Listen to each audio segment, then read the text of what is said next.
Who's holding you hostage? Hmm? Are you being held hostage?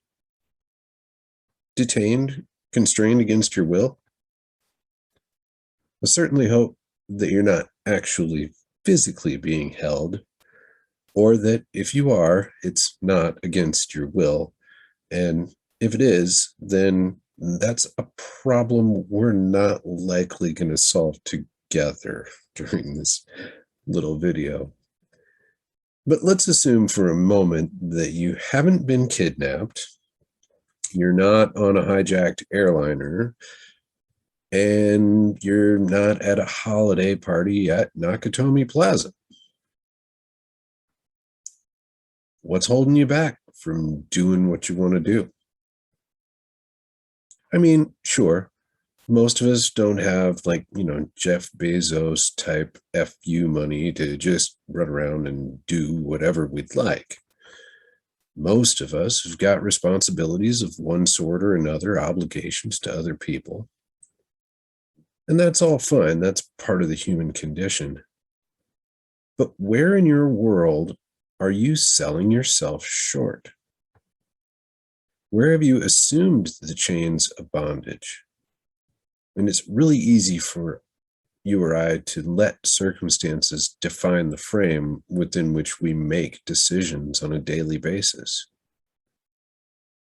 Maybe it's a form of addiction that seems too powerful to break free from. It's a link in the chain.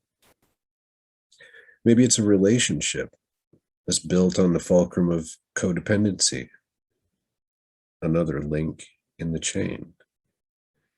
Maybe it's a physical or medical condition that prevents us from doing things that so-called normal people do, or engaging in activities we'd otherwise like to. Another link in the chain. Maybe it's some sort of financial burden that we just can't seem to escape, whether it's due to job loss or some other form of debt or just something else financially that got out of our control. Another link in our chain. How often do you and I just accept these burdens and say, it is what it is? Simply go about our day remaining enslaved by our own ideas, about our own perceived limitations. What would happen? What would happen if you decided to stop? Just stop. Stop pulling the chain that you pull around with you through life. What if you stopped and actually examined each and every link? Yeah, that would be a painful process. You're right. To take the time to look closely at each and every link of our chain, starting with the lock that binds us close about the neck. Look at those links. Look at yours for a minute. I'm sure you can see mine. Where do you find the oldest ones? The ones that are rusted? Now look and find which ones have been beaten and dragged along the ground so long that they have cracks in them. Find any of those? How many of them have been worn down to the point where they're starting to get thin? I can't answer those questions for you, friend. Hell, I can barely answer them for myself.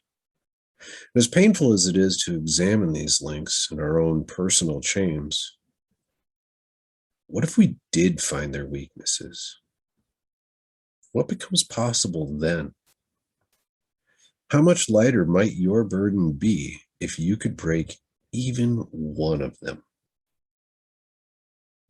What if instead of blindly struggling to pull them through, we just took a little break and took a few minutes, catch a breath,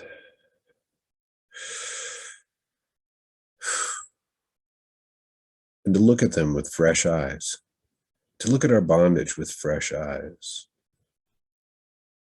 What would change for you, friend, if you got to the end of your chain the one that you drag each day, only to find that the weight on the other end was in fact the key?